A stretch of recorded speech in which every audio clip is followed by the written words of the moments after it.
Hi, my name is Natalie Wilkinson, and I am one of the members of the Bass Connections group entitled Exercise Therapy and Brain Networks, Implications for Alzheimer's Disease. And as the title suggests, we are really interested in looking at how exercise affects the progression of Alzheimer's disease. So one of the things that we've done is we've looked at mice who have been running on treadmills and on running wheels, and we have brought together all of that data, and we've seen how the quantity of exercise correlates with the progression of Alzheimer's disease and different brain networks. And one of the ways that we're able to examine how the brain changes with exercise is by using MRI. And this imaging allows us to look at different brain networks. We examine brain volumes, perfusion, and we look at how these different variables might change with exercise.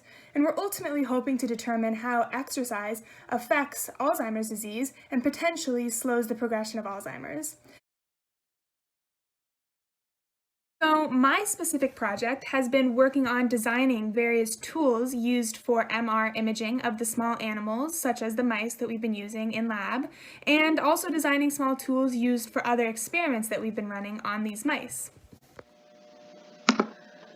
So one of the tools that I created is this nose cone structure, and the overall function of this nose cone structure is to provide a delivery tube for anesthesia to flow so that the mouse or whatever animal goes to sleep during an MRI procedure so that they don't move around and cause the image to become blurry.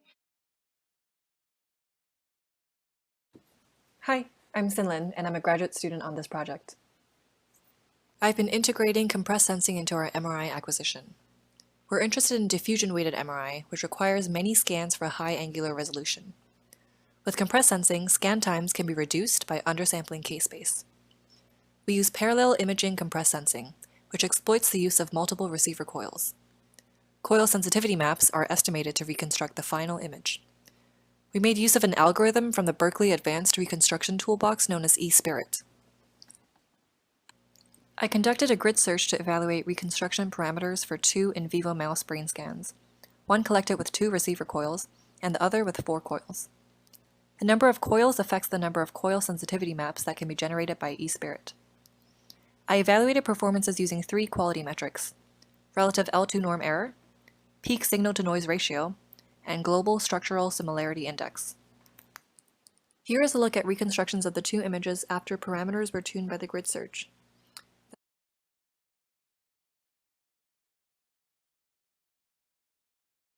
The main focus of my research was examining the effect of brain volume on treadmill-trained mice versus non-treadmill trained mice. So most mice will run on exercise wheels for as long as they want, but we tested what would happen if we took half those mice and forced them to run on a treadmill. So this displays the results of all the different mice. So there were 2 batches that we tested this on, the 191205 batch and the 191212 batch. And the only difference is that they were tested on different days. As you can see on the left, there is a significant p-value in terms of the difference in brain volumes for the 191212 batch. So it's not very easy to conclude that these results were very significant because they didn't really have that much power since there was such a small sample size. But it does give potential to see that we could further pursue looking into how brain volume could affect treadmill-trained mice. Hi, I'm Matt Kleiser, and I work on this project with the Bass Connections team doing machine learning. My work primarily focuses on the binary segmentation of MRI images for mouse brains for analysis by the team. Effectively, what I'm trying to do is to pick out a mouse brain on an MRI picture. Here's how it's done.